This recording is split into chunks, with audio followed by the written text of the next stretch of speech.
Luis del Pino es Radio Libertad.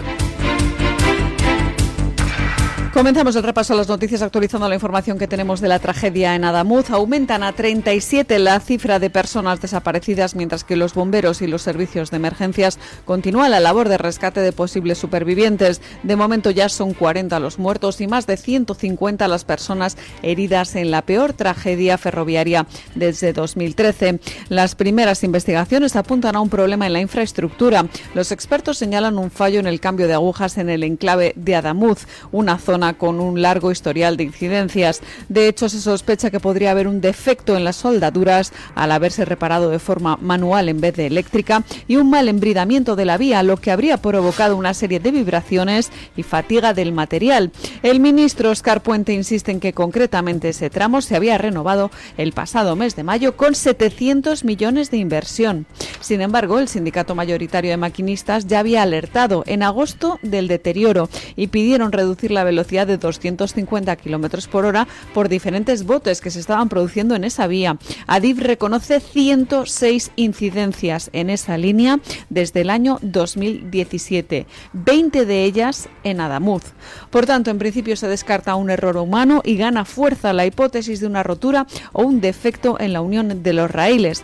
Las cajas negras van a ser clave para confirmar si el impacto fue directo o el Albia fue desplazado por los restos de lirio que ya habían entrado en la vía contraria. Bueno, pues tenemos en estos momentos una idea razonablemente clara de lo que sucedió. No había problema humano, es decir, no fue ningún despiste de nadie, era efectivamente, como recordó el propio ministro, una recta. No había problemas en los trenes que habían sido revisados recientemente y el problema se produjo por defectos en la infraestructura, es decir, en lo que dependía del mantenimiento. La gente llevaba alertando, los propios pasajeros, a través de las redes sociales. Hay numerosísimos mensajes en redes hablando de las vibraciones en los trenes AVE, vibraciones que llegaban hasta extremos preocupantes en muchas ocasiones.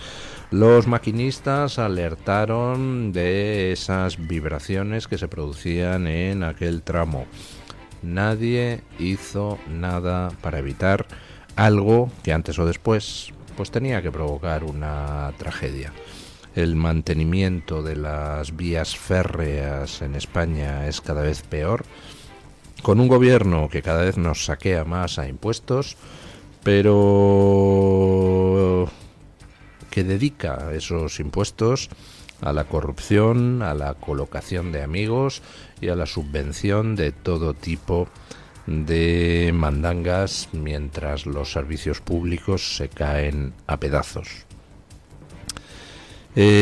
Los expertos pues siguen analizando la situación de la vía. Parece claro que jugó un papel importante el cambio de agujas. Es justo ahí donde se produce la tragedia. Se ha detectado rotura de las vías. Hay que ver exactamente el encadenamiento de circunstancias, es decir, si fue la rotura la que causa el descarrilamiento o la rotura se produce como consecuencia de otra cosa anterior, por ejemplo, de una rotura en el cambio de vía. Los detalles técnicos pues los tendrán que juzgar los técnicos y ya están en ello, pero lo que está claro es que aquel tramo no estaba en condiciones y se hizo caso omiso de todos los avisos que por distintas vías, oficiales y no oficiales, fueron llegando. Exactamente igual que con el apagón, donde en los días previos hubo avisos y también el gobierno los ignoró, porque estaba en su rollo político. Bueno, dentro de lo que es el estudio de por qué se producían ese tipo de vibraciones nada normales en la vía férrea, pues cobra interés una noticia de 2024. una noticia de 2024 sobre esa piedra que se pone debajo de las vías y que precisamente para lo que sirve es para la estabilización y para absorber los golpes y las vibraciones. Escuchen. Continúa, como les contamos, abierta la investigación sobre cómo se produjo el accidente de trenes. Como saben, la circulación entre Madrid y Andalucía va a estar interrumpida hasta el 2 de febrero, con el fin de que se puedan recabar todas las pruebas posibles de este accidente. Algunos técnicos apuntan a que el mal estado del balasto podía haber contribuido al rápido deterioro de las vías. Denuncian que la inversión en infraestructuras ha hecho que se terminen haciendo vías de mala calidad. Es el caso de la piedra con la que se había renovado la línea. Según publica el periódico ABC, Adif adjudicó en el año 2022 un contrato a una UTE que incluía Áridos Anfersa, la empresa donde trabajaba la pareja de Koldo García, el ex asesor del exministro José Luis Ábalos. El encargo contemplaba 275.000 toneladas de piedra para renovar la línea por valor de más de 5 millones de euros para suministrar balasto del AVE Madrid-Sevilla. Dos competidores denunciaron que la cantera del Parroso, explotada por Áridos Anfersa, no tenía el distintivo de calidad exigido por Adif para balasto tipo 1, el más caro y el que se usa habitualmente en alta velocidad. Pese a ello, la UTE ganó con una oferta un 11,2% más baja del presupuesto, lo que levantó ciertas sospechas sobre el uso de material no homologado. En aquel momento el Tribunal Administrativo desestimó el recurso y Adif alegó que bastaba con que la cantera acreditara cierta solvencia. O sea que para el balasto, esas piedras que se utilizan como lecho para disponer encima las vías y que necesitan cumplir toda una serie de condiciones para que sean adecuadas, no vale cualquier piedra que encuentres en cualquier sitio, resulta que Adif efectuó una compra a una empresa que daba la piedra 11% más barata y no disponía de las homologaciones requeridas, y se da la circunstancia de que esa empresa a la que se le adjudicó el contrato tenía empleada a la mujer de Koldo García. Está muy bien, ¿verdad? Evidentemente, si los materiales se rompen por someterlos a esfuerzo continuo, a vibraciones continuas, pues es porque algo está generando esas vibraciones. ¿Qué es ese algo que está generando esas vibraciones? Pues las cosas que has hecho mal. Si los trenes de alta velocidad pueden ir a la velocidad a la que van, es porque se emplean materiales de calidad excepcional, distintos de los que puedas emplear en trenes normales o en aplicaciones no ferroviarias. El utilizar materiales de menor calidad, pues abarata los costes, claro, sí. Y a lo mejor pues con eso te da para algunas mordidas, ¿verdad? Pero evidentemente al final resulta que da la cara esa utilización de materiales baratos en desgaste de las cosas, menor durabilidad y aparición de problemas que en ocasiones pueden conducir a la muerte. Me parece que va a haber mucha gente que tendrá que hacer frente a la posible acusación de homicidio involuntario. De nuevo, estamos como en el caso del gran apagón, estamos como en el caso de la Dana, estamos como en el caso de la pandemia. Y con la inestimable ayuda de tantos, el gobierno se ha librado de todo hasta el momento. Vamos a ver si se libra de esto, porque esto tiene culpables y se llama gobierno socialista corrupto. Bueno, peripecias judiciales. ¿Recuerdan ustedes que el caso Plus Ultra que estaba durmiendo en los cajones porque había sido archivada, sobreseída provisionalmente la investigación por una jueza de Madrid, de repente vuelve a cobrar actualidad cuando la UDEF, que no había tenido un protagonismo nada relevante en las investigaciones por corrupción últimamente, pues se descuelga con una reapertura del caso. Presenta la Fiscalía Anticorrupción la solicitud de reapertura del caso en la Audiencia Nacional, y la Audiencia Nacional va, ¡pum!, y se inhibe y manda otra vez el caso a una jueza en Plaza de Castilla. Bueno, pues ahora parece que el caso vuelve a la Audiencia Nacional. Escuchen. El caso Plus Ultra vuelve a la Audiencia Nacional. El Juzgado de Instrucción número 15 de Madrid se inhibirá en favor del Tribunal Especial para investigar si el rescate público de la aerolínea de origen venezolano, por valor de 53 millones de euros, se utilizó para blanquear dinero procedente de la corrupción venezolana. La causa está bajo secreto de sumario y se reactivó tras la detención en diciembre del presidente y del consejero delegado de la compañía, de Julio Martínez y de Roberto Rosselli, que quedaron posteriormente en libertad con medidas cautelares. La Fiscalía Anticorrupción sostiene que la trama trabajaba como una organización criminal con ramificaciones en Francia, en Suiza y en España, y que estaban dedicados al blanqueo de fondos ilícitos procedentes de Venezuela. La Audiencia Nacional inicialmente rechazó esta competencia porque el blanqueo no figura entre los delitos que la determinan, salvo que esté vinculado a otros delitos tipificados en el artículo 65 de la Ley Orgánica del Poder Judicial. Ahora este juzgado madrileño devuelve la instrucción al Tribunal Especial por la dimensión internacional del caso Plus Ultra. Bueno, pues resulta que la Audiencia Nacional se había inhibido en favor del mismo juzgado que ya en tiempos había archivado las denuncias por el rescate de Plus Ultra, lo cual no hacía prever nada bueno.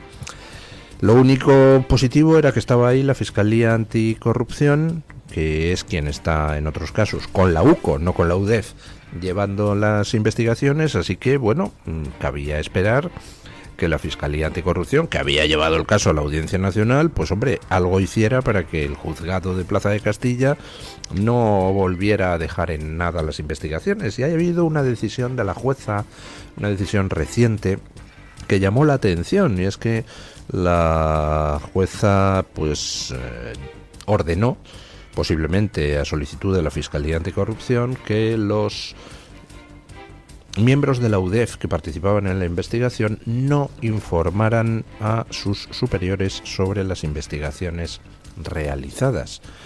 Vamos, que ignoraran a la cadena de mando e informaran solo a la juez y a la Fiscalía, lo cual es perfectamente habitual en casos de investigaciones por corrupción, pero claro, indica que Fiscalía o jueza o ambos no se fiaban de que la cadena de mando de la UDEF pudiera filtrar información a quien no debe. En concreto, esto se relaciona con noticias que salieron de los vínculos o la influencia que sobre la UDEF tendría un excomisario de policía amigo de José Luis Rodríguez Zapatero. Tras esa decisión de la juez, de repente ahora pues parece que el caso Plus Ultra va a volver a la Audiencia Nacional, y vuelve a la Audiencia Nacional porque ya no es un caso simple de blanqueo, sino que hay otros delitos conexos que habrían aparecido en las investigaciones, especialmente lo relativo a la dimensión internacional. Así que la juez ha decidido mandar el caso de vuelta a la Audiencia Nacional, que era lo que desde el principio quería la Fiscalía Anticorrupción. ¿Por qué decide esto la juez? Pues hay dos opciones no incompatibles entre sí. Uno, porque se lo haya solicitado la propia Fiscalía Anticorrupción. Dos, porque la juez quiera quitarse el marrón de encima, porque parece que el marrón va creciendo de tamaño. Bueno, en cualquier caso, vuelve al juez, me parece que es el juez Piña, de la Audiencia Nacional, Así que la Audiencia Nacional tendrá que investigar todo lo relativo a la intervención de Rodríguez Zapatero en el rescate a Plus Ultra, todo lo relativo a las conexiones de Plus Ultra con el régimen venezolano y todo lo relativo, imagino, a una noticia que hemos conocido en los últimos días, que es ese papel de Plus Ultra. Perdónenme, es que no recuerdo qué periódico daba la exclusiva, no sé si era El Español, El Mundo, ese papel de Plus Ultra en el transporte de dinero y de inmigrantes ilegales desde Guinea Ecuatorial. Vamos, que el caso está creciendo hasta alcanzar unas dimensiones pues ciertamente notables y por supuesto con conexiones internacionales enormemente interesantes. No solo esa Venezuela en la que Rodríguez Zapatero hacía negocio, sino también esa Guinea Ecuatorial en donde Rodríguez Zapatero, no sé si hacía negocio, pero por lo menos lo intentó. Ahí están en la hemeroteca las imágenes de Zapatero, Bono y Moratinos pululando por Guinea Ecuatorial, supongo que para ver qué podían trincar. Trincar en el sentido no penal del término, entiéndanme, trincar en el sentido de ver qué negocio podía haber allí al calor del crecimiento de un país que se ha convertido en una de las mayores reservas de petróleo. Hablando de Rodríguez Zapatero, tenemos una noticia que en realidad, pues hombre, no es noticia en cuanto a su contenido.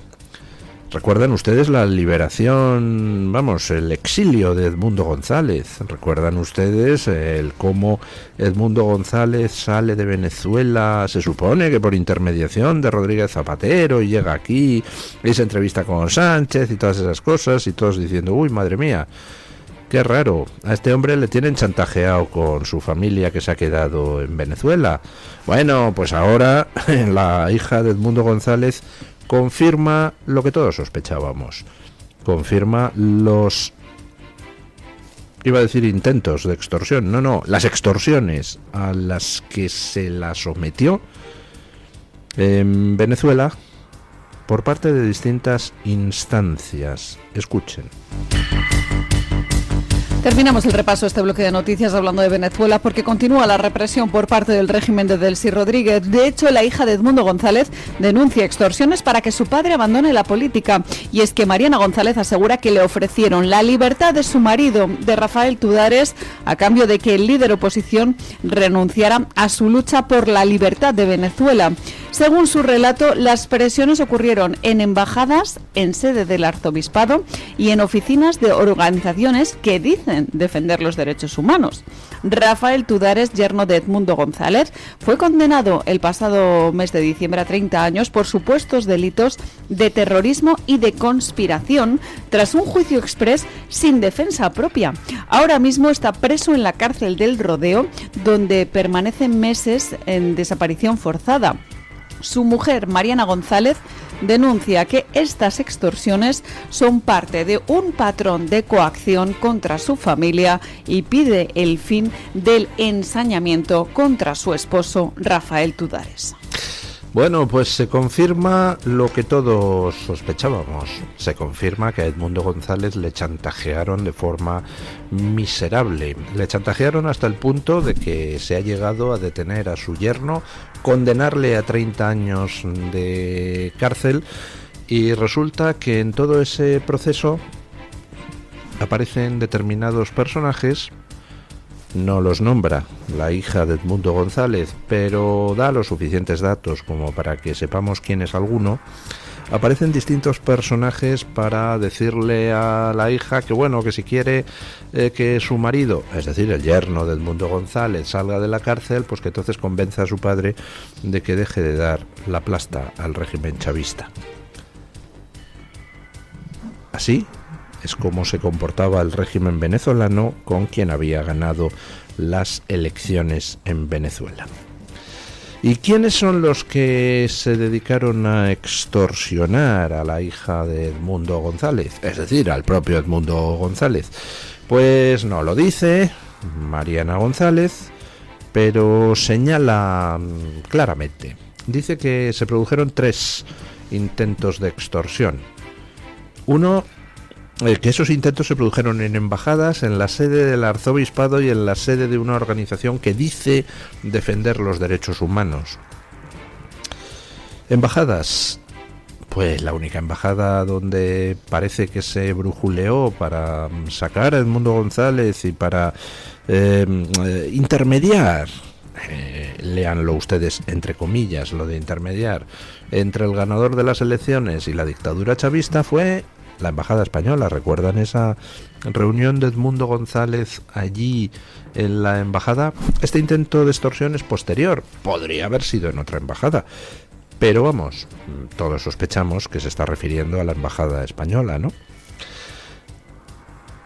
Admito la posibilidad de que sea otra embajada. Me extrañaría que no estuviera ahí la embajada española tratando de echar un cable a la dictadura chavista. Segundo intento de extorsión en la sede del arzobispado. Ya están circulando por internet las fotos de algún arzobispo venezolano con dirigentes chavistas. El tercer caso no sé a quién se refiere, no sé a qué organización supuestamente defensora de los derechos humanos, pero vamos, tenemos ONGs llenas de golfos progres a rabiar, o sea que elijan ustedes la que más rabia les dé. El caso es que como la dictadura chavista se empieza a caer, pues empiezan a salir las informaciones. Recuerdan ustedes que Rodríguez Zapatero ha intermediado para que de los primeros presos políticos en salir fueran 5 hispano-venezolanos, 5 españoles. Y recuerdan ustedes que el gobierno español, por arte de magia, ha conseguido que esos presos españoles no hablen. Posiblemente porque les tienen sometidos a extorsión, como a Edmundo González. Sin embargo, sí han salido 3 presos políticos italo-venezolanos y han largado lo que les ha dado la gana y han denunciado el trato en las cárceles chavistas y su detención absolutamente irregular, su secuestro por la dictadura. Y acaba de salir ahora un rehén francés que también ha narrado sin ningún tipo de problema el trato vejatorio, cómo le metieron en un lugar donde se acumulaban heces de más de un mes, con todo cucarachas y ratas andando por el piso, subiéndole por el cuerpo, y que tuvo que dormir allí. Resulta que los franceses e italianos narran lo que han pasado en las cárceles chavistas. Los españoles no. Y ha intermediado Zapatero en que fueran esos 5 españoles. Ah, vaya. Los eligieron a dedo para que fuera gente extorsionada a la que se pudiera inducir a guardar silencio, ¿no?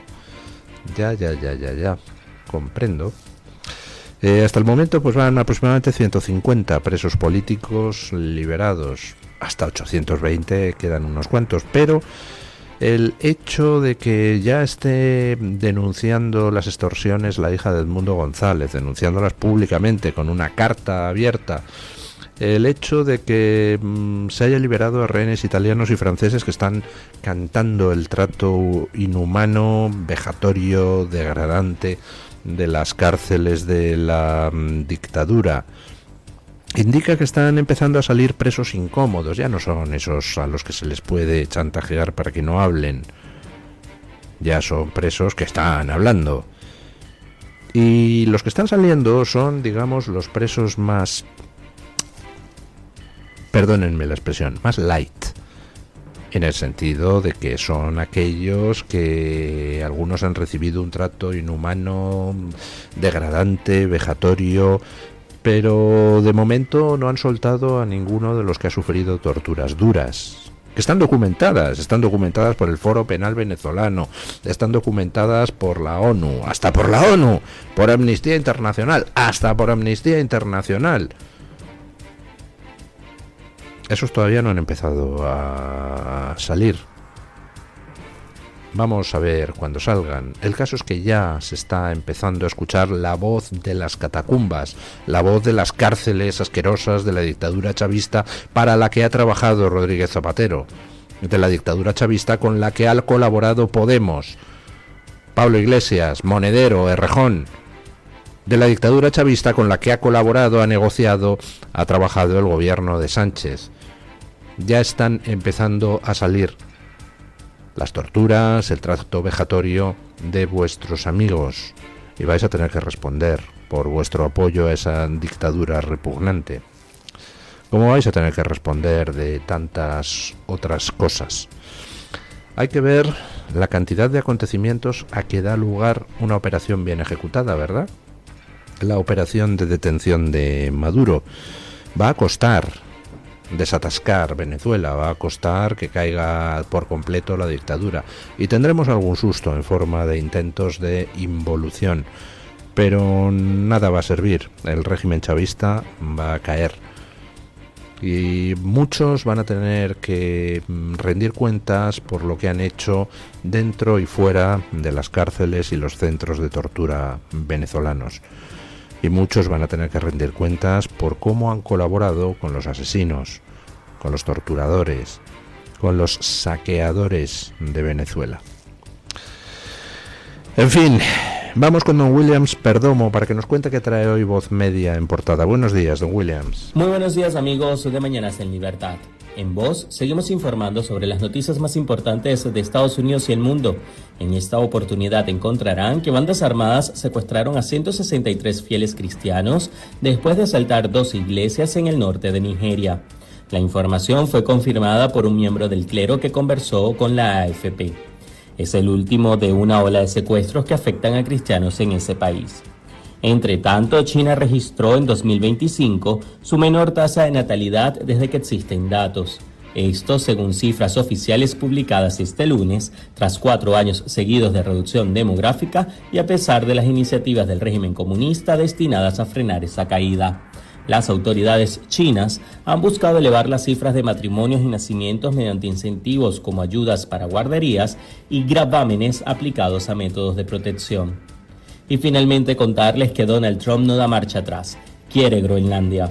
En una serie de mensajes en las últimas horas, uno público y otro privado, el presidente insistió en que Estados Unidos debe hacerse con la isla más grande del mundo por cuestiones de seguridad nacional.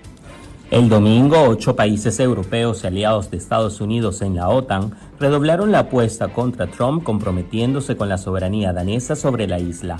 Noruega, Suecia, Francia, Alemania, Reino Unido, Países Bajos y Finlandia enviaron tropas a la isla la semana pasada, asegurando que se trataba de un ejercicio de entrenamiento programado previamente. Estas y otras noticias las pueden ampliar en nuestra página web voz.es y nuestras redes sociales.